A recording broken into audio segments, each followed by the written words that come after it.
Welcome to the Find Your Flow podcast. Hello. I am here with Barbara Minton in the studio with me. Barbara, did I pronounce your name properly? You did. Perfect. Thank you. Excellent. And would you prefer Dr. Barbara Minton or Barbara? What's your preference? You can call me Barb or Barbara, whatever you prefer. Well, I answer to fabulous. anything. I answer to anything. Hey, you, do me a favor. Yes, I do. Some people like to call me Dr. Barb. I'm good with it all. Oh, well, fantastic. I can't wait to dive in and introduce all of the beautiful things that you're working on right now. But can we please get started with my one and only question, which is, what does Find Your Flow mean to you? You know, I'll give you the neuroscience answer to that Oh, question. please do. The nerd in me is excited. Then I'll Yes. give you, let's start right off with the nerdy part. And then I'll give you my kind of personal answer to that question. So, you know, flow is really, really interesting from a neuroscience perspective because it seems to be when the brain goes into a certain state that kind of optimizes and balances itself out. So the frontal lobes, which are the part of kind of the thinking part of your brain, shuts down just enough so that you're not like hyper self monitoring, you know, like if you're playing the piano or writing a book, you're not going like, well, that's a dumb word. I need a better word than that. Or you're not going, oh, I didn't hit that key right. You've just let go of that and you're in the moment. And then the attention networks, the networks in our brain that kind of keep us focused on what we're doing, get just activated enough, but not too much. And then the whole thing just starts to kind of come together in this beautiful sort of harmonious network of electrical signals.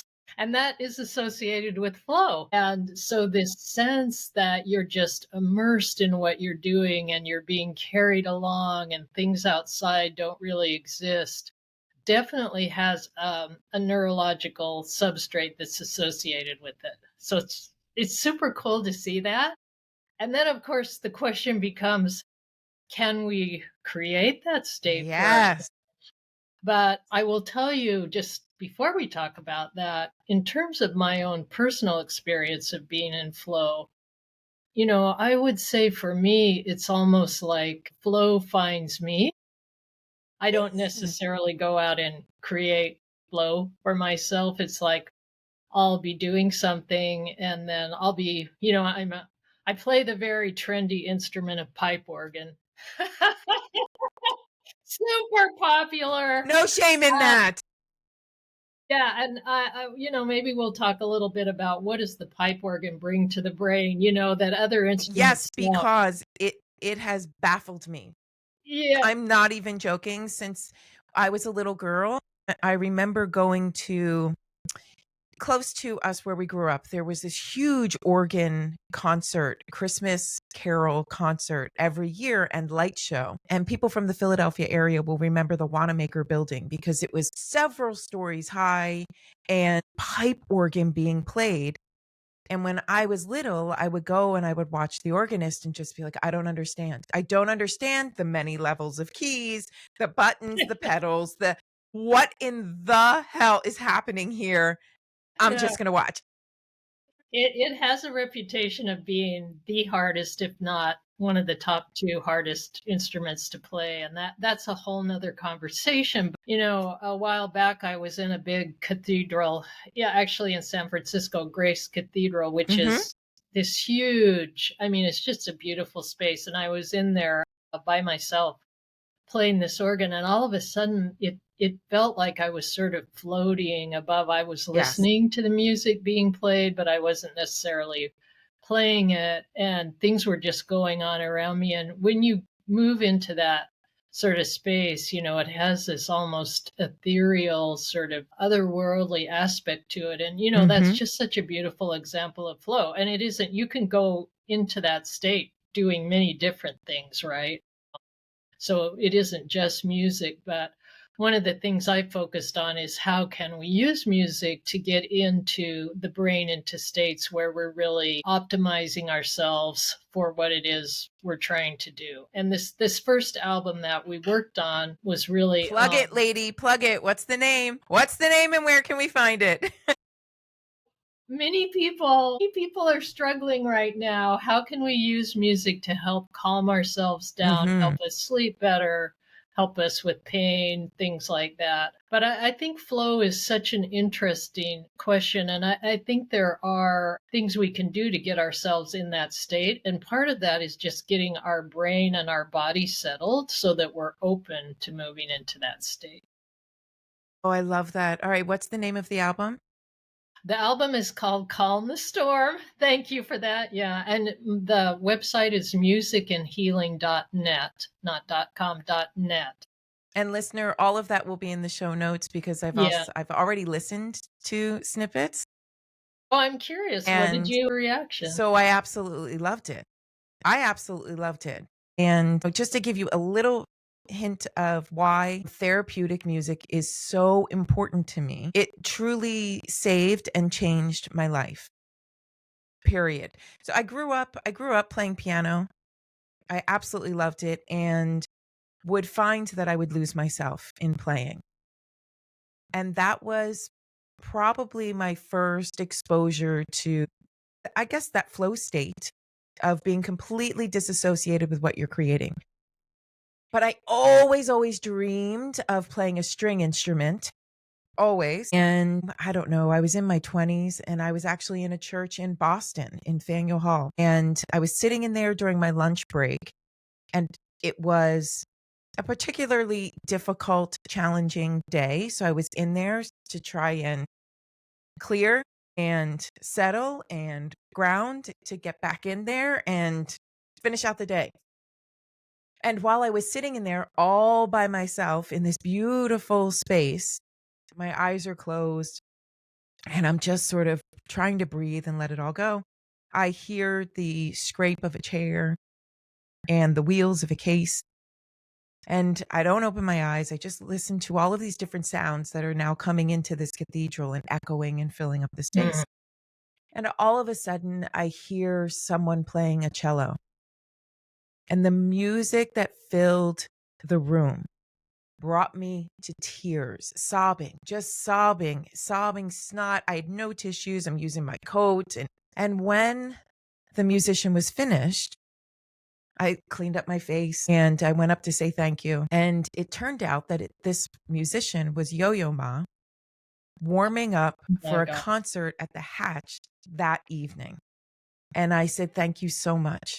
And he said, no, thank you. I never get to play to an audience when I'm warming up. Oh my gosh, that's so sweet. But Isn't that wow, awesome? what a moving story. So fast forward many years later, I had, I mean, a long story, but I had an injury to my atlas where it misaligned. It went to the right and then twisted forward. And when it did that, um, compressed and took out my brainstem, my eyesight, my hearing, my memory, my ability to speak. It eventually, over a 9-month period, my body debilitated to the point where I could no longer sit. I could no longer walk. I shook all the time, so I couldn't hold anything.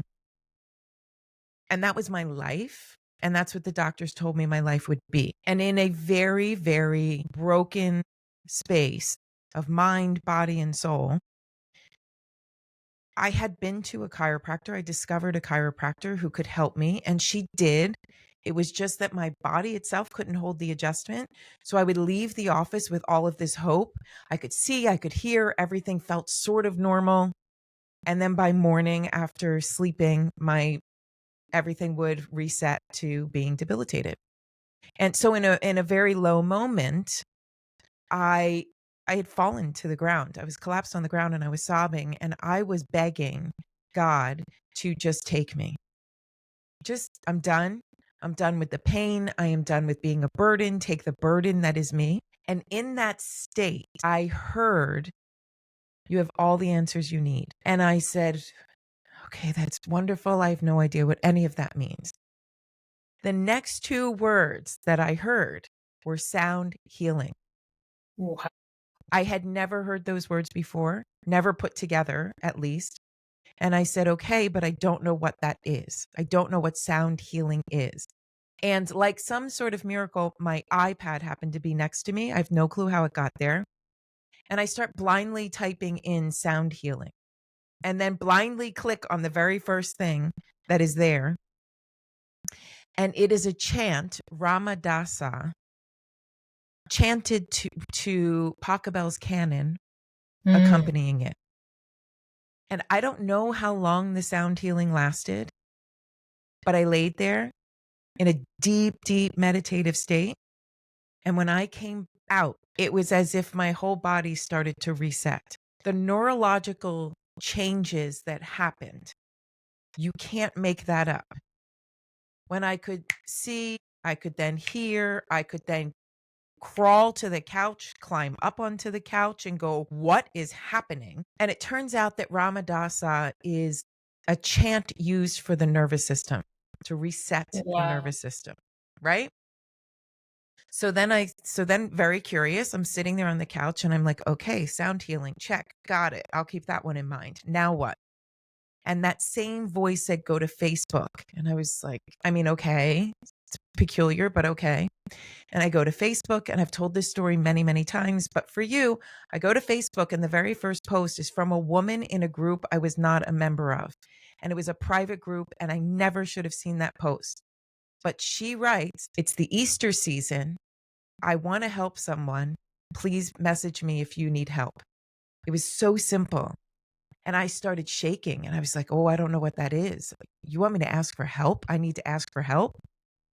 So, long story longer, I ask for help. This beautiful woman, she shows up, asks me what happened. I tell her about my injury, and she says, I know exactly who you should see. There's a specialist for the Atlas a town away. So I go to this specialist who takes all sorts of x-rays, gets the mathematical angles to be able to set his machine to reset my bone. And this machine uses a sound wave to move the bone back into place. And it is so gentle. The muscles never freak out. They never tense back up. They never go out of misalignment. They just hold. They gently melt and hold. And it was from that experience that I thought, holy God, there is power to music. There is something so divine and divinely tuned in music that speaks to the human body. So that started my deep dive into all of this. And when I started working with clients again, I started incorporating sound healing into all of their sessions and watched their recuperation, just start to skyrocket. So this, What a story. Man, I mean, that's incredible. so imagine when I find you and I find your expertise and what it is that you're creating, music to actually help people heal. Funnily, discovered you while my cousin was here with her husband, and they are from the Bay Area. Her husband was telling me that he was suffering from migraines. The stress of his job was creating these panic attacks. And I went, I'm meeting with someone who actually produces and creates music for that very ailment. Let me meet with her. Let me listen to what she creates. And then I'm going to share it with you because I, honest to God, think that this can help you. And he was like, I'm all in. I'm absolutely all in. That's great. Yeah. Yeah. So Tell I'm him to give already a you a call. convert, like Yeah. dragging others into this realm with Some us. things are just meant to be, I guess. Wow. That's Yes. amazing. Yeah. So would you please introduce yourself to the listeners? Who are you? What's your expertise? What do you do? They have an idea that it has something to do with music and sound healing now, but please enlighten us. And I'm here now just to listen. Wow. Well, I No don't know if you pressure. should just listen because that is so moving, that story that you just told. And you know, the power of sound and frequencies and music is just so incredible. And, you know, we're underusing it in all our interventions that we're doing, as your example well illustrates. You know, when someone gets told, like, oh man, you just have to live like this the rest of your life. And you're like, really, where does that leave me? I mean, and yet you discover the capacity of the body to respond to sound, and also in a funny way, to heal itself with a little bit of nudging through sound. And I'll tell you, I went to music school for the first 3 years of college, and then I changed my major to psychology. And I got to do, although I kept doing music on the side, I got to do many really cool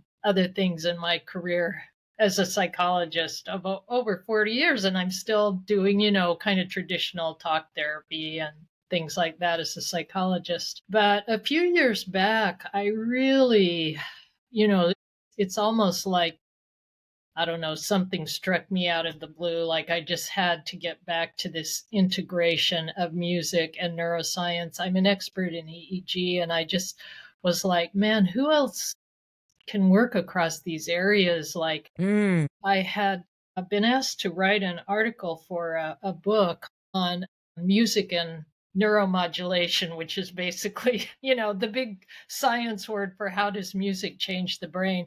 And so I read hundreds and hundreds and hundreds of research articles on this, and I just couldn't believe it. I mean, I was just, it almost made me angry because the music was so powerful and it wasn't being used. So for example, premature babies, it helps them breathe better because it helps them regulate their breathing. They gain weight faster. They get out of the intensive care unit sooner. 30 minutes a day of exposure was all they were giving them.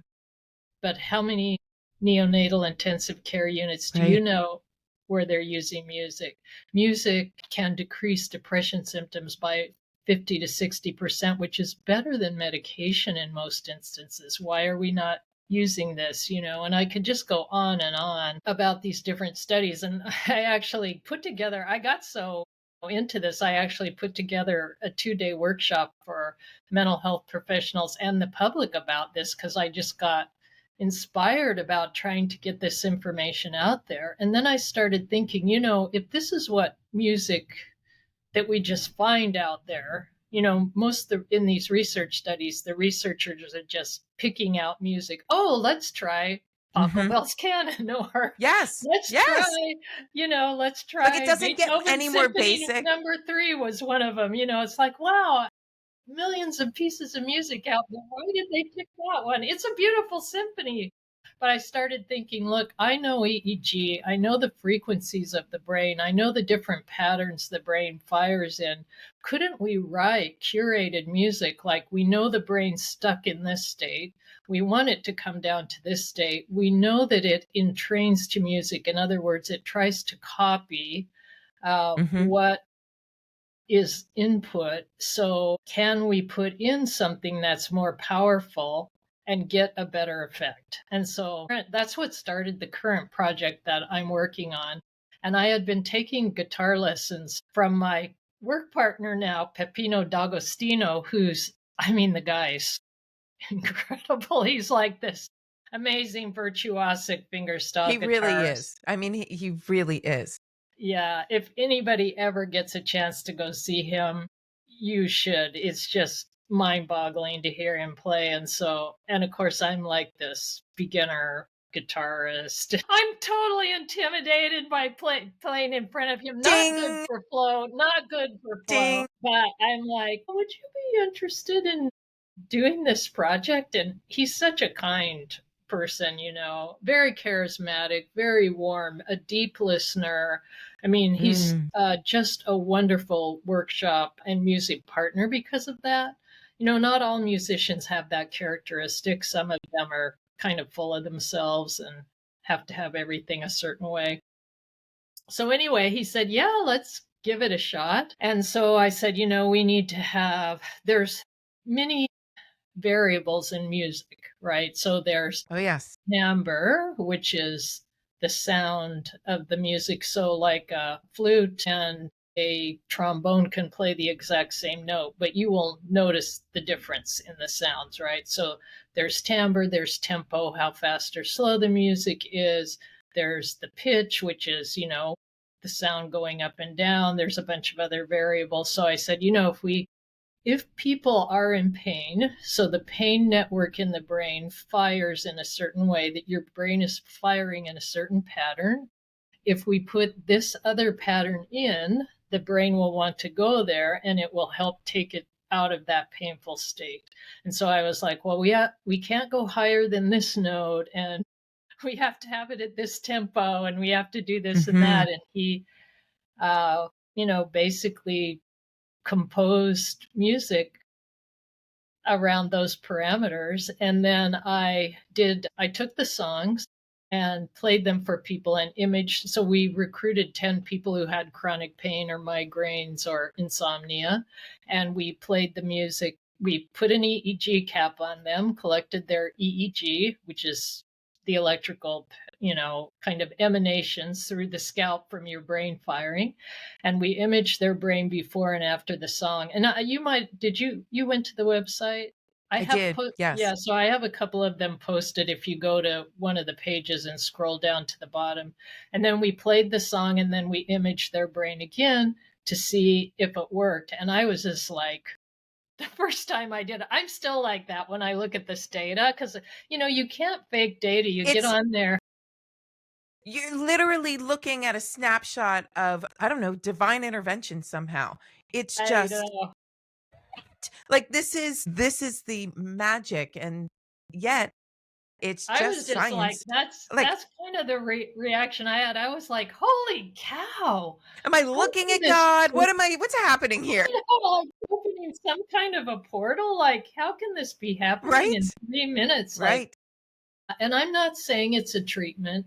Definitely not. I'm not saying that we're doing some magical thing, but we know that there's plenty of data out there that music changes things for people. And this what's I'm so excited about with this music is that it does seem like it's doing that, and I know why, and there is a scientific kind of basis behind it, but it is also having a profound effect on people. And some of the emails and texts I've gotten from people who have listened to it, it's so exciting to hear. It's both kind of the psychological aspect of it, and for some people the spiritual aspect of it too. For sure. For sure. So, does it work? I have to try and figure out how I want to ask this question, how I want to phrase this question. Does it work by rewiring neural pathways, or does it work by harmonizing the cells of the brain to a healthier, I guess, frequency Yeah, of function? I wish I knew the answer to that question. That's such a I have curiosity to I me. have no Yeah. idea, and Or I is don't. that both? Maybe it's Yeah, the same thing, or and maybe things that we don't even understand. Some of the music research in this area shows that the right kind of music, not any music, Yes. right? Heavy Yes. metal music does one thing, Heavy lyric. bass does another. Right, Yeah, right. blah, blah, blah, which we can talk about a little bit if your listeners are interested. We don't really understand the mechanism, but we know that in some cases music will activate the immune system. Now, is Mhm. that a cellular change, or is that something where when the brain gets regulated, the Right. body can become regulated? Or what you experienced, as the body becomes regulated, then the brain can become regulated. I mean, I always hate to talk about the brain and the body because they're not different Well, it's a things. chicken It's and sort the of like egg. talking about your kidneys in the body. No, your kidneys are Right. part of the body. The brain is an Exactly. organ, it's part of your body. And what's interesting about the brain is the brain uses 20 to 40% of the energy of the body at any one time. It's the most energy intensive organ that you have. And so when your brain is optimized, it helps the rest of your body be Sure. optimized and vice versa. Think about it. If you're not eating good food and your brain's using 20 and Yes. 40% of the energy of your body, how well is your brain going to be Right. working? That's that brain gut connection, So which is much really of that. interesting. But I Yeah. don't think we know yet, and there's not a lot of research funding in this area, really why these changes are happening. But to be able to document that they are happening, I think is very important To start. because we need this evidence to convince people that music and sound are very, very powerful tools in our wellness box, and we should be using them. I mean, how much training did you get in using music as a therapeutic tool? Right? 0. All I had was the absolute experience. You know? Right. And So, here's this something should be interesting. at least a part of every mental health and healthcare Agreed. professionals training. And we also, as a general public, need to be educated because, you can come and pay me thousands of dollars to do talk therapy with you. And I love talk therapy. I've done it for years. It can help people in a profound way. But why wouldn't you pay 20 Right. download a Right. music album and either add that to what you're doing or say like, man, maybe I'll just give this a try and see what happens. If Well, I nothing mean, it happens, you still literally listen can't to some harm. nice music, right? Exactly. Like, there's Yeah. literally, it doesn't hurt. And Yeah. I'm a huge fan of the layering effect of all of these different modalities. So talk therapy, when you meet with patients, are you playing your music in the background? I haven't done that. And maybe you should. See, Just you're saying. helping me out. You're helping me out here. That's good. I need help. I often use it as homework. But I want to tell you something from long, long ago because this album is obviously not everything, and we're working on the next one for PTSD, and then I Oh, hope to do one for depression and this and that. We'll do it till the money runs out. that's right.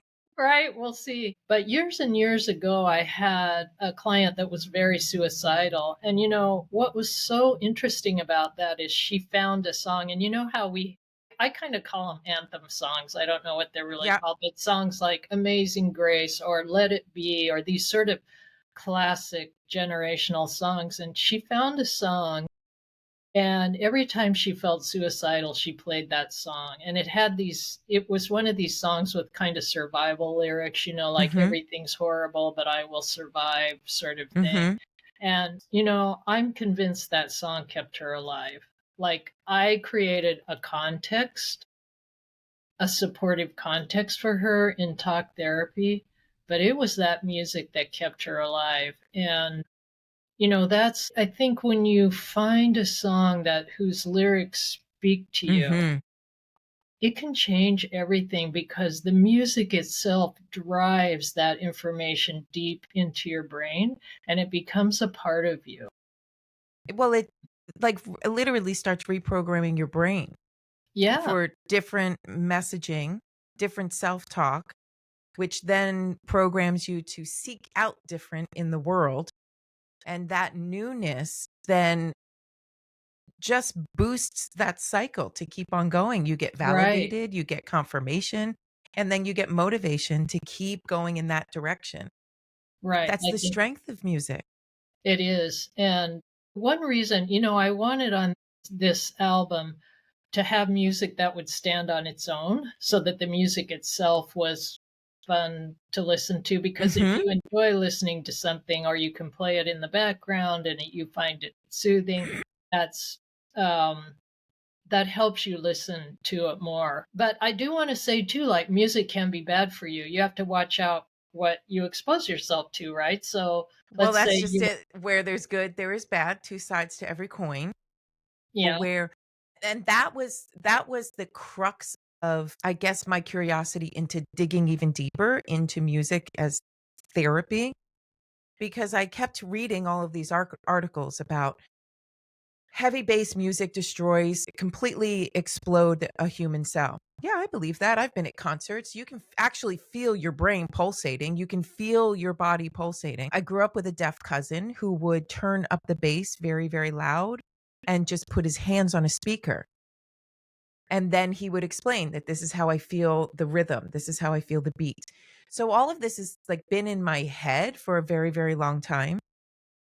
So I just started to think, well, if music can harm, can't music heal? If it can do A, can't it do B? Like, can it be its distinct and polar opposite?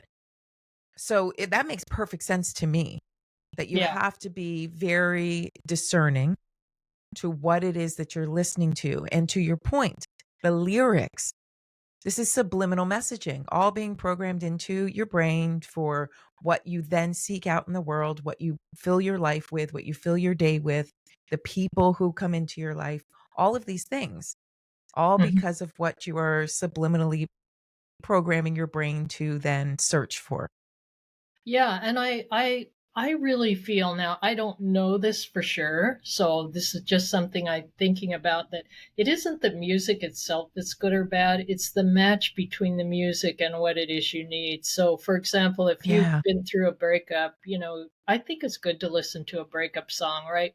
It validates what you're feeling, it makes you feel like you're not alone, it kind of reflects the angst back to you. There's a really great, I think, effect of that. And it's one reason we Cathartic. get, yeah, there's a reason we get attracted to that music, or like in the symphonic world, like a Mahler symphony that's very heavy and Oh, profound. And, it just, it reflects back part and validates part of the human experience. But if 2 years later you're still listening to that breakup right. song every day, then the breakup song isn't good anymore. So, or if you're really anxious and you like to listen to high intensity music, it's actually activating your anxiety networks. But high intensity music is really good if you need to focus and you have ADHD, and it will actually help you become more productive. So it's not necessarily what's the music. I mean, there's probably some music that's horrible for people, but generally speaking, we need, as we probably, most of us don't pay that much attention to what music is doing for us. And Mm, if we started, wow, how does this, I like this song, but how is it really making me feel? Am I feeling more energized and better? Am I feeling more grounded and better after listening to this song? Or am I feeling kind of worse and a little edgier? These are questions we mhm. need to ask ourselves, and that helps us vet music that takes us to the place we want to. That is fascinating. Remembering now when our daughter was diagnosed with ADHD, she did its programming. We tried this neurological retraining for her brain as opposed to medication. And I'm not saying don't take medication. I'm not saying stop your medication. I'm just saying this is what we chose because she was very mild. And I thought this could be neat. Like maybe this could work. And it did. The trainer used a metronome set to the 4/4 time. So it was hitting on the downbeat. She had to bounce a ball on the half beat. The music was playing, I don't know, she just told me classical music was playing in the background, and then she had to recite math facts. So all of these different areas of her brain are all being turned on at the exact same time, being forced to cross reference And and coordinate. rewire and coordinate, right? Yeah, and create these new pathways for her to be able to find some level of calm, some level of concentration. And we watched her grades go from, I mean, literally failing to straight A's. Wow. And then in high school, when she no longer had any kind of IEP or accommodations, she simply asked her math teacher. That was the only class where she continued to struggle. She's an art, she's a musician, an actor, writers. Math is where she struggled. But she talked to her teacher who said, "Well, what do you do when you study? Because your homework is all A's. It's just the test, which tells me it's anxiety. It's not that you don't know this stuff, it's that you can't access it. So what do you do when you study?" And she said, "Well, I listen to music." And he said, I mean, and God bless him.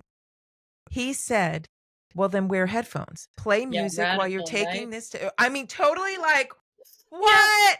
You what a hippie freak, radical free thinking. suggestion. And all of a sudden you watched all of her math grades go up. Everything increased, everything got better, her anxiety came down. So to this day, she still uses music in a very therapeutic way. Yeah, And so go and ahead.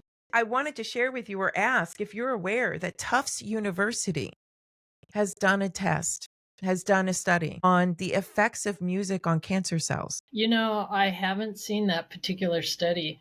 It's I'll have to look it fascinating. up. fascinating because what they discovered was a cancer cell is out of harmony with their body's healthy cells. And when they played music that could harmonize the cancer cell, rewrite it to harmonize it with the rest of the body, that cell was then reintroduced into the rest of the body and healed. Wow, I'll have to look that up. It's fascinating. It's a You fascinating know, study. there is a whole medical sort of, it's actually tends to be more through chiropractic, as you might Yeah, imagine, yeah. about frequency-based microcurrents. And, Mhm. some of these people are getting just incredible results. And I also know that, I've had like, that too. yeah, It's yeah, yep, it's game amazing. changer. Breast cancer cells in petri dishes that have been exposed to 10 hertz will Mhm. actually kill themselves and go away. So I think there's probably so many unexplored domains here. Yeah, it fascinated me because it wasn't a study on how to kill a cancer cell or how a cancer cell can commit suicide, Yeah, because this there are is like studies how out there for that. they rehabilitated it, right? They rehabilitated it.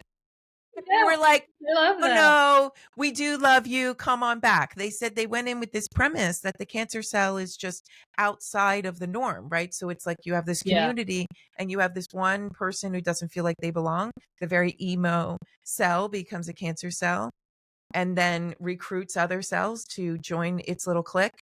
But then when you were able to reharmonize the cancer cell, it reintegrated into the rest of the human body, and everything just became one harmonic orchestra of a body. Like, that blows my mind. that's mind-boggling. I'm gonna definitely have to look I that. mean, come on. Yeah, crazy.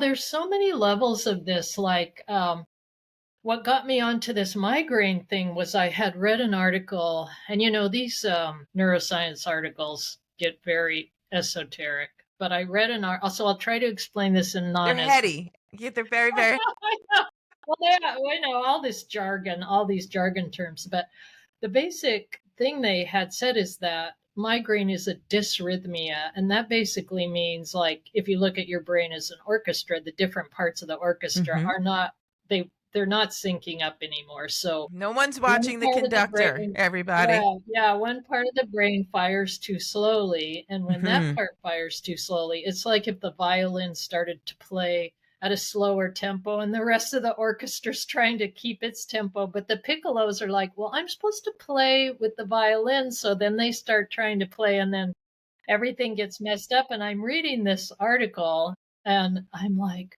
wow, this is like the perfect input for music, because music repaces the brain, Yes. right? So your brain starts to, especially in these lower frequencies of delta and theta. So these are the frequencies that your brain makes when it's sleeping or when you're falling asleep or when you're in a very creative state. And I actually have videos. They're so cool to see, where I'm playing a song to my own brain and I recorded my own brain in 3D, and you can see it like pulsing to the beat. Please and thank you. Would you share that?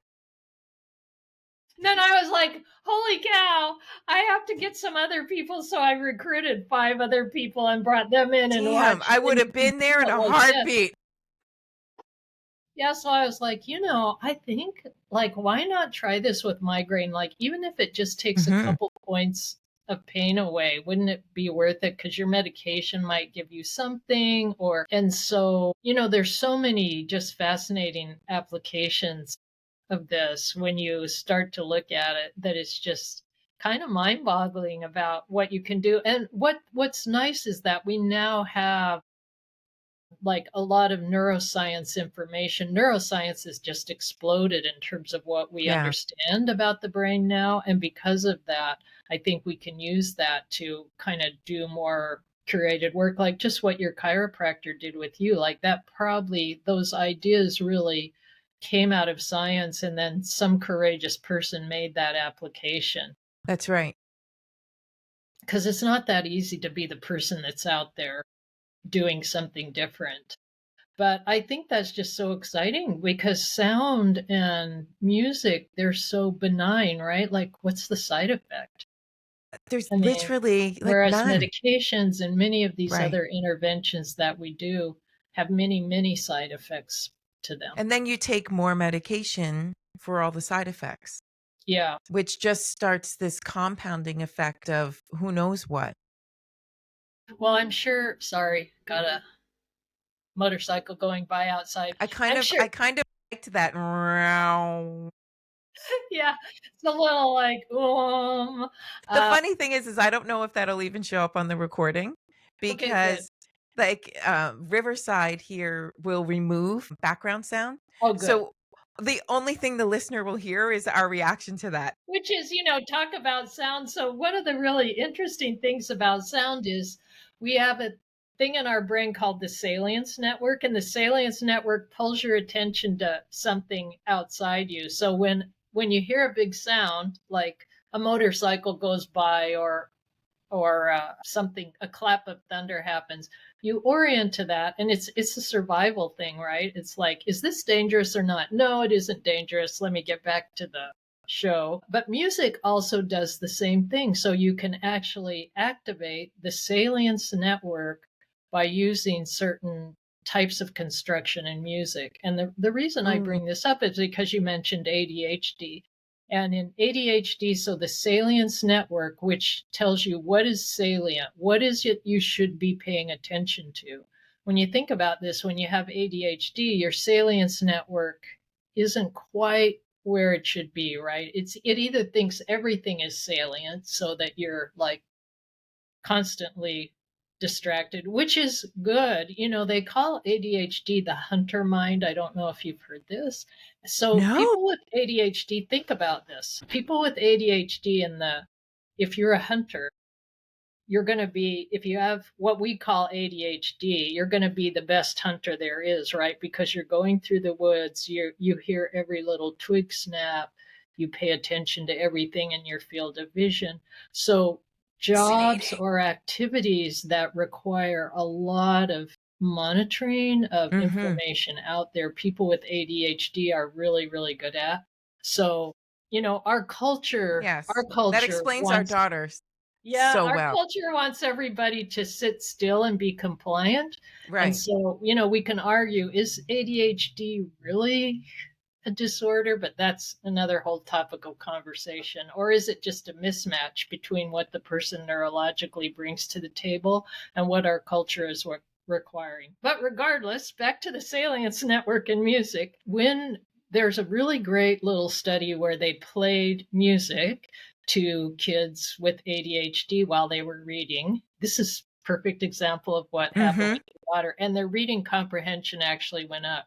People without ADHD, their reading comprehension either wasn't affected or went down because their salience network probably got pulled to the music and off That's of me. reading. Yeah, that's you. That's me. I just go, "Wah." I don't remember anything I just read. Oh, I was listening to the music.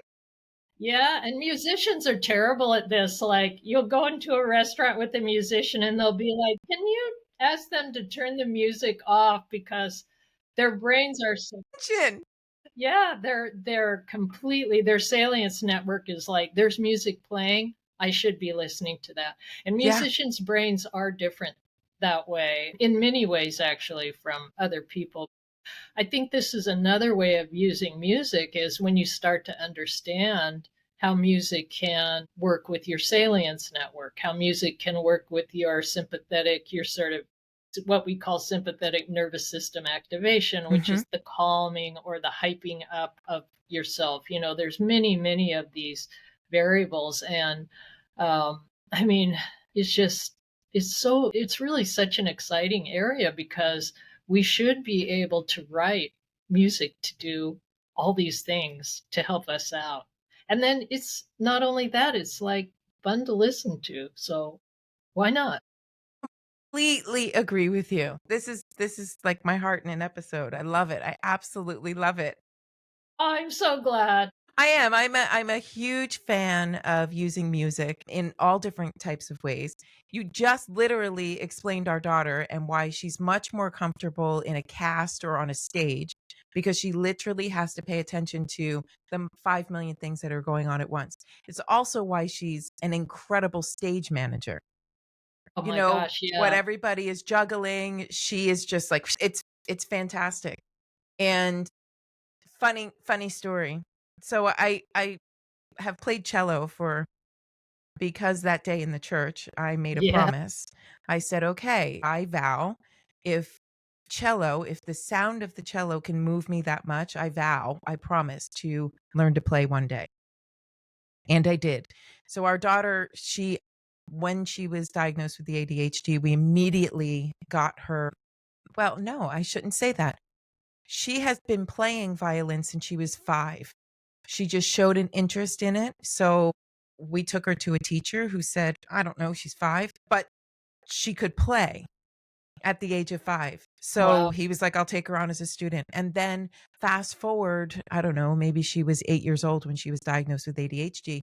I went in and I told him, I said, "She was just diagnosed." And he said, "Okay, so we'll give her different music to play." And from that point on, music just became part of her healing journey. Wow, so he actually knew intuitively He did. what was He was going like, on. "You know what? I've taught a lot of ADHD kids. I know exactly what to be assigning her and what to we will no longer be focusing on what is this note and how to read music.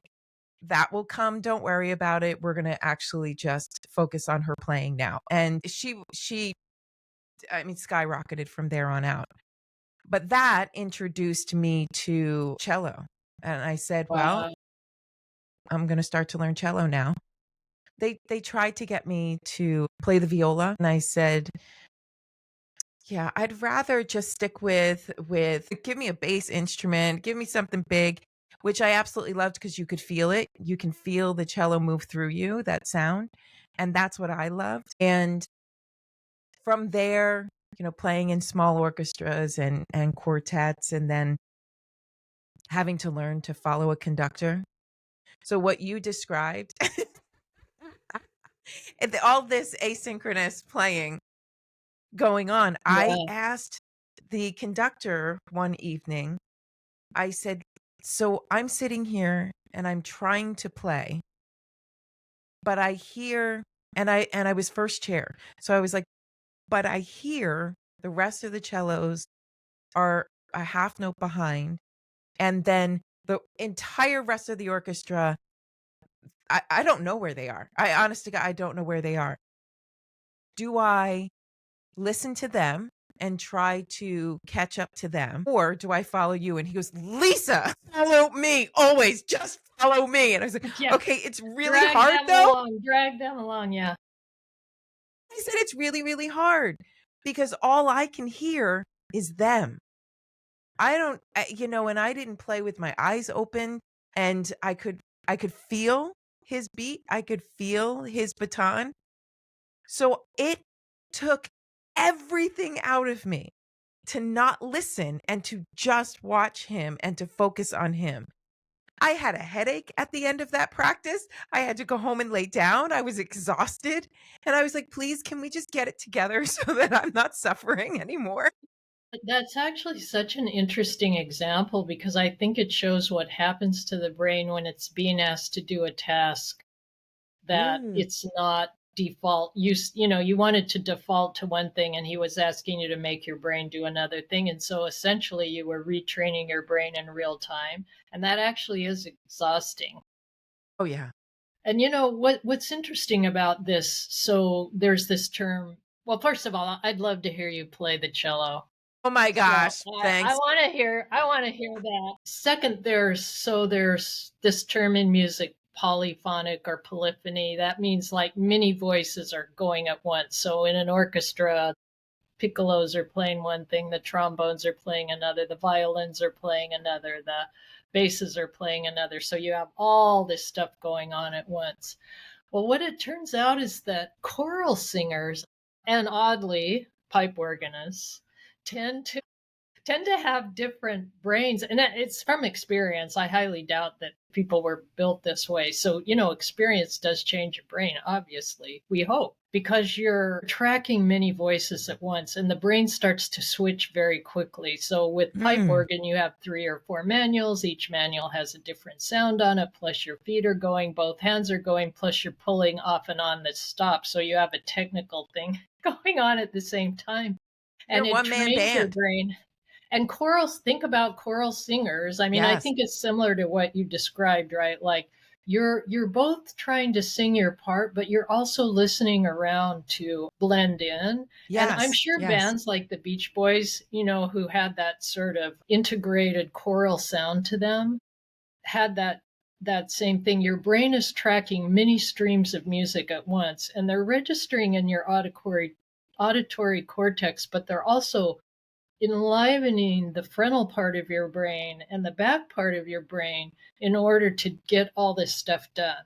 And the reason I explain this is, well, one, of course, it's just interesting if Fascinating. you're Yes. interested in neuroscience, but think about stroke. So Yes. if you've had a stroke, and I actually had a personal experience with, or a professional experience with this, where someone contacted me whose spouse had had a stroke.